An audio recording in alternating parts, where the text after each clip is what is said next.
ನಮಸ್ಕಾರ. ಜೈವಾರಾಹಿ ಯೂಟ್ಯೂಬ್ ಚಾನೆಲ್ಗೆ ತಮ್ಮೆಲ್ಲರಿಗೂ ಆತ್ಮೀಯ ಸ್ವಾಗತ. ಇವತ್ತು ನಾನು ಏನು ಹೇಳಬೇಕಂತೀನಂದರೆ, ನಾವು ಇವಾಗ ದಾರಿಯಲ್ಲಿ ಹೋಗ್ತಾ ಇರ್ತೀವಿ, ಮುಂದಕ್ಕೆ ಬೀಳ್ತೀವಿ. ಆ ಬಿದ್ದ ತಕ್ಷಣ ನಮ್ಮ ಕಷ್ಟ ಸಮಯದಲ್ಲಿ ನಮಗೆ ಜ್ಞಾಪಕ ಬರೋದಂದರೆ ನಮ್ಮ ತಂದೆ ತಾಯಿ. ಆಗ ಇಮಿಡಿಯೇಟಾಗಿ ನಾವು ಏನು ಮಾಡ್ತೀವಿ, ಅಮ್ಮ ಅಪ್ಪ ಅಂತ ಕರಿತೀವಿ. ಅವರು ನಮ್ಮ ಜೀವನ ಪೂರ್ತಿ ಅವರಿಬ್ಬರು ನಮ್ಮ ಹತ್ರ ಇರಲ್ಲ. ಯಾವುದೋ ಒಂದು ಸಮಯದಲ್ಲೇ ಅವರು ನಮ್ಮಿಂದ ದೂರ ಆಗ್ತಾರೆ. ಆದರೆ ನಮ್ಮ ಜೀವನ ಪೂರ್ತಿ ಇರೋದು ಅಂದರೆ ಪಾರ್ವತಿ ಪರಮೇಶ್ವರ. ಅವರು ಈ ಜಗತ್ತಿಗೆ ತಂದೆ ತಾಯಿ. ನಮಗೆ ಅಂತಲೇ ಅಲ್ಲ, ನಮ್ಮ ಮಕ್ಕಳಿಗೂ ಸಹ ಮೊಮ್ಮಕ್ಕಳು ನಾವೆಲ್ಲ ನೋಡಿ ನಾವು ಜೀವನಾವಧಿ ಎಷ್ಟು ದಿವಸ ಇರ್ತೀವೋ ಅಷ್ಟು ದಿವಸನೂ ನಮ್ಮನ್ನು ನೋಡೋರು ಯಾರು ಅಂದರೆ ಆ ಪಾರ್ವತಿ ಪರಮೇಶ್ವರ. ಈ ರೀತಿ ಇರೋವಾಗ ತಾಯಿ ತನ್ನ ಮಕ್ಕಳ ಕಷ್ಟದಲ್ಲಿದ್ದಾಗ ನೋಡಲ್ಲ. ಆಗ ಪಾರ್ವತಿ ಏನು ಮಾಡ್ತಾರೆ ಅಂದರೆ, ತಂದೆ ಶಿವನ ಹತ್ರ ಕೇಳ್ತಾರೆ, ಸ್ವಾಮಿ, ಭೂಲೋಕದಲ್ಲಿ ಇಷ್ಟು ಜನ ಮಕ್ಕಳು ತುಂಬ ಕಷ್ಟದಲ್ಲಿರ್ತಾರೆ. ಅವ್ರ ಕಷ್ಟ ಎಷ್ಟು ಅಂತ ಹೇಳೋಕ್ಕಾಗದೇ ಇರೋಷ್ಟು ಇರುತ್ತೆ. ಆ ಥರ ಇರೋರಿಗೆ ಒಂದು ಅಲ್ಪ ಪ್ರಯಾಸದಲ್ಲಿ ಸುಲಭವಾಗಿ ಒಂದು ವ್ರತ ಮಾಡಿ ಅದರಿಂದ ಅವರ ಇಷ್ಟಾರ್ಥಗಳನ್ನು ಪೂರೈಸ್ಕೊಳ್ಬೇಕು. ಆ ಥರ ಒಂದು ವ್ರತವನ್ನು, ಏನಾದರೂ ಒಂದು ಪೂಜೆಯನ್ನು ನೀವು ತಿಳಿಸಿ ಅಂತ ಶಿವನಲ್ಲಿ ಪ್ರಾರ್ಥಿಸ್ತಾರೆ. ಎಷ್ಟಾದರೂ ಆಕೆ ತಾಯಿ ಅಲ್ವಾ, ತನ್ನ ಮಕ್ಕಳು ಕಷ್ಟ ಬೀಳೋದನ್ನು ನೋಡಲ್ಲ. ಆ ತಾಯಿ ಮನಸ್ಸೇ ಹಾಗೆ ಅಂತ ಹೇಳ್ಬೋದು. ಆಗ ಪರಮೇಶ್ವರ ತಂದೆ ತಿಳಿಸ್ತಾರೆ, ಷೋಡಶ ಸೋಮವಾರ ವ್ರತ ಅಂದರೆ 16 ಸೋಮವಾರಗಳ ವ್ರತ ಅಂತ ಒಂದು ವ್ರತವನ್ನು ತಿಳಿಸ್ತಾರೆ. ನೋಡಿ, ತಾಯಿ ಮಕ್ಕಳು ಜಾಸ್ತಿನೂ ಕಷ್ಟ ಬೀಳದೆ ಕಮ್ಮಿ ಕಷ್ಟದಲ್ಲಿ ಸುಲಭವಾಗಿ ಅವರು ಫಲ ಪಡೀಲಿ ಅನ್ನೋ ಉದ್ದೇಶದಿಂದ ಶಿವನನ್ನು ಪ್ರಾರ್ಥಿಸ್ತಾರೆ. ಆ ಶಿವ ಆವಾಗ ತಂದೆಯಾಗಿ ಈ ವ್ರತವನ್ನು ನಮಗೆ ದಯಪಾಲಿಸ್ತಾರೆ ಅಂತಲೇ ಹೇಳ್ಬೋದು. ಹೇಗೆ 7 ಶನಿವಾರ ವ್ರತ ಹೀಗೆಲ್ಲ ಇದೆಯೋ ಅದೇ ರೀತಿ 16 ಸೋಮವಾರ ವ್ರತ ಇದು. ತುಂಬ ನೀವು ಆರಾಮಾಗಿ ಸಿಂಪಲ್ಲಾಗಿ ಕಷ್ಟ ಇಲ್ಲದೆ ಈ ವ್ರತವನ್ನು ಮಾಡಿ ನೀವು ಫಲವನ್ನು ಪಡಿಬೋದು ಅಂತಲೇ ಹೇಳ್ಬೋದು. ಮತ್ತು ಈ ವ್ರತ ತುಂಬ ಶಕ್ತಿಶಾಲಿ ವ್ರತ ಅಂತಲೇ ಹೇಳ್ಬೋದು. ಈ ವ್ರತವನ್ನು ಯಾವಾಗ ಮಾಡೋದು ಅಂತ ತಿಳ್ಕೊಳ್ಳೋಣ. ನೋಡಿ, ನೀವು ಯಾವಾಗ ಬೇಕಾದರೂ ಈ ವ್ರತವನ್ನು ಸ್ಟಾರ್ಟ್ ಮಾಡ್ಬೋದು. 16 ಸೋಮವಾರ ಮಾಡಬೇಕಾಗುತ್ತೆ. ಅದರಲ್ಲೂ ಚಾತುರ್ಮಾಸ್ಯ ಅಂತ ಸ್ಟಾರ್ಟ್ ಆಗುತ್ತೆ. ಆ ಚಾತುರ್ಮಾಸ್ಯದಲ್ಲಿ ನಾವು ಸ್ಟಾರ್ಟ್ ಮಾಡಿ 16 ವಾರ ಮಾಡಿದ್ವಂದರೆ ತುಂಬಾ ದೊಡ್ಡ ಫಲಿತ ಅಂತ ಹೇಳ್ಬೋದು. ಯಾವಾಗಾದರೂ ಮಾಡ್ಬೋದು, ಯಾವ ಸೋಮವಾರ ಆದರೂ ನೀವು ಸ್ಟಾರ್ಟ್ ಮಾಡಿ ಮಾಡ್ಬೋದು. ಅದರಲ್ಲೂ ಈ ಚಾತುರ್ಮಾಸ್ಯ ನಾವು ಮಾಡಿದಾಗ ಅದು ಫಲ ಇನ್ನೂ ಜಾಸ್ತಿನೇ ಇರುತ್ತೆ. ಇದು ಮಾರ್ಕಂಡೇಯ ಪುರಾಣದಿಂದ ಬಂದಿರೋದು ಈ ವ್ರತದ ಇದು. ಇಷ್ಟಕ್ಕೂ ಈ ವ್ರತ ಏನು ಕೊಡುತ್ತೆ ಅಂದರೆ, ಏನು ಕೊಡಲ್ಲ ಅಂತ ಕೇಳಿ, ಅಷ್ಟು ಶಕ್ತಿವಂತವಾದ ವ್ರತ ಇದು. ಮೊದಲನೇದಾಗಿ, ಆರ್ಥಿಕ ಸಮಸ್ಯೆಯಿಂದ ಬಳಲುತ್ತಿರೋರಿಗೆ ಸುಲಭವಾಗಿ ಮೇಲಕ್ಕೆ ತರುತ್ತೆ. ಎರಡನೇದು, ಬ್ರಹ್ಮಚಾರಿಗಳು ಕನ್ಯೆಯರಿಗೆ ಯೋಗ್ಯವಾದ ವಧುವರ ಜೀವಸ್ವಾಮಿ ಭಾಗವಾಗಿ ಕೊಡುತ್ತೆ. ಮೂರನೇದಾಗಿ, ಮುತ್ತೈದರಿಗೆ ಅಖಂಡ ಸೌಭಾಗ್ಯವನ್ನು ಕೊಡುತ್ತೆ. ನಾಲ್ಕನೇದಾಗಿ, ರೋಗಿಗಳಿಗೆ ಸಂಪೂರ್ಣ ಆಯುರಾರೋಗ್ಯ ಕೊಡುತ್ತೆ. ಐದನೇದು, ಬೇರೆಯಾದ ದಂಪತಿಗಳನ್ನು ಒಂದುಗೂಡಿಸುತ್ತೆ. ಯಾಕೆ ಅಂತ ಕೇಳಿ, ಈ ವ್ರತ ನಾವು ಪಾರ್ವತಿ ಪರಮೇಶ್ವರ ಇಬ್ಬರನ್ನ ಸೇರಿ ಪೂಜಿಸ್ತೀವಿ. ಅವರಿಬ್ಬರು ಅರ್ಧನಾರೀಶ್ವರ ಸ್ವರೂಪ ಆಗಿರ್ತಾರೆ, ಯಾವಾಗಲೂ ಜೊತೆಯಲ್ಲೇ ಇರ್ತಾರೆ. ಹೀಗಿರುವಾಗ ದಂಪತಿಗಳು ಬೇರೆ ಆದರೆ ಅವ್ರು ನೋಡ್ತಾ ಸುಮ್ಮನೆ ಇರ್ತಾರೆ. ಆದ್ದರಿಂದ ಎಲ್ಲವೂ ಸಹ ಒಂದೇ ಸರಿ ಒಟ್ಟುಗೂಡಿ ನಮಗೆಲ್ಲ ಥರ ಸಮಸ್ಯೆನೂ ಪರಿಹಾರ ಆಗುತ್ತೆ ಅನ್ನೋದಕ್ಕೆ ಈ ವ್ರತ ಒಂದು ಸಾಕು ಅಂತಲೇ ಹೇಳ್ಬೋದು. ವ್ರತ ನಿಯಮನ ತಿಳ್ಕೊಳ್ಳೋಣ ಬನ್ನಿ. ಮೊದಲಿಗೆ ಒಂದು ಮಣೆಯನ್ನು ಹಾಕಿ, ಆ ಮಣೆಯ ಮೇಲೆ ಒಂದು ಶುದ್ಧವಾದ ವಸ್ತ್ರವನ್ನು ಹಾಕಿ ಅದ್ರ ಮಣೆ ಮೇಲೆ ಪಾರ್ವತಿ ಪರಮೇಶ್ವರರ ಒಂದು ಫೋಟೋವನ್ನು ಇಡಿ.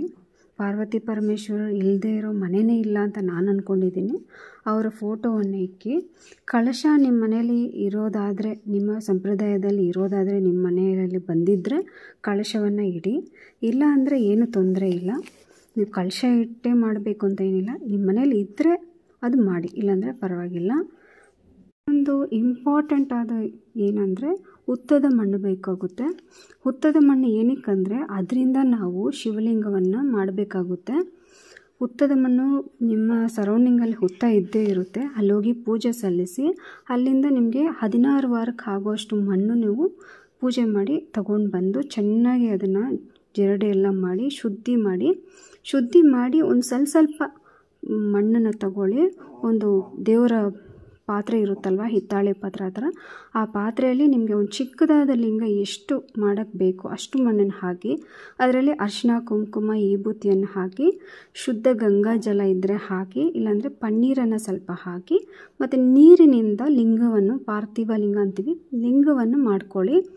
ಈ ರೀತಿ ಚಿಕ್ಕದಾಗಿ ಲಿಂಗ ಮಾಡ್ಕೊಬೇಕು. ಅಂದರೆ ಒಂದೇ ಸರಿ ಮಾಡೋದಲ್ಲ, ವಾರ ಒಂದೊಂದು ಚಿಕ್ಕ ಲಿಂಗವನ್ನು ಮಾಡ್ಕೊಳ್ಬೇಕಾಗುತ್ತೆ.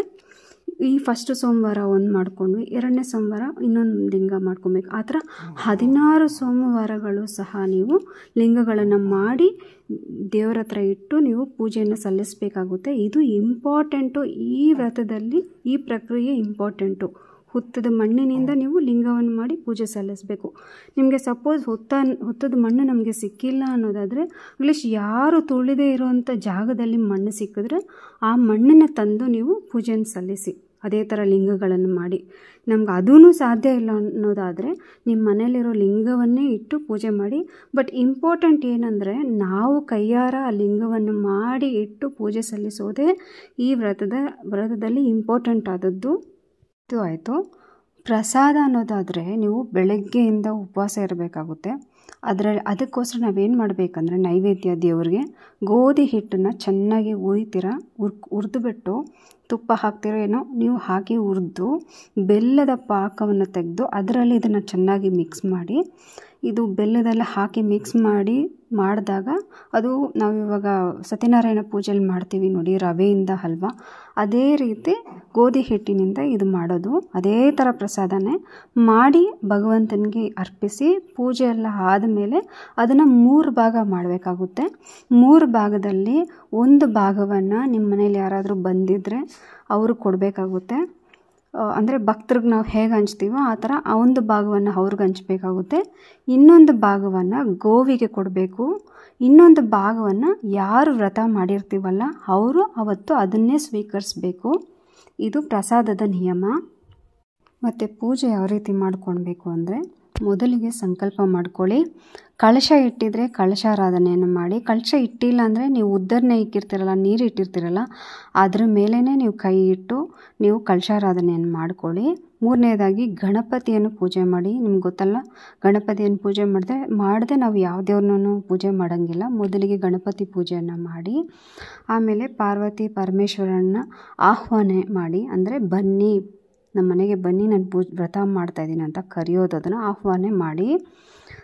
ಮತ್ತು ನೀವು ಶಿವ ಅಷ್ಟೋತ್ತರ, ಲಲಿತಾ ಸಹಸ್ರನಾಮ, ಬಿಲ್ವ ಅರ್ಚನೆ, ಧೂಪ, ದೀಪ, ನೈವೇದ್ಯ ಹೇಳಿದ್ದೀನಲ್ಲ ನಿಮಗೆ ಗೋಧಿ ಹಿಟ್ಟಿಂದ ಮಾಡಿರೋದು, ಅದನ್ನೇ ಇಲ್ಲಿ ನೈವೇದ್ಯ ಮಾಡಬೇಕಾಗುತ್ತೆ.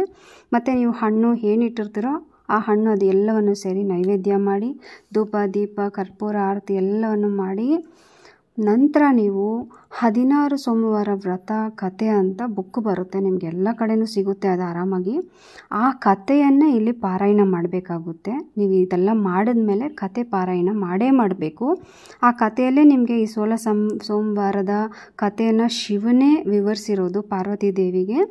ಮತ್ತು ತಾಯಿ ಶಿವನನ್ನು ಮದುವೆ ಆದದ್ದು, ಮತ್ತು ಕುಷ್ಠರೋಗಿಗೆ ಹೇಗೆ ಆ ಕುಷ್ಠರೋಗ ನಿವಾರಣೆ ಆಯಿತು, ಈ ರೀತಿ ಎಲ್ಲ ಥರದ ವ್ರತದಲ್ಲಿ ಅವ್ರಿಗೆ ಆಯಿತು ಅಂದರೆ ಫಲ ಏನೇನು ಸಿಕ್ತು ವ್ರತ ಮಾಡಿ ಅನ್ನೋದು ಸಹ ಈ ಕಥೆಯಲ್ಲಿ ಇದೆ. ಇದನ್ನು ಖಂಡಿತ ಮಿಸ್ ಮಾಡದೆ ಕಥೆ ಪಾರಾಯಣ ಮಾಡಿ.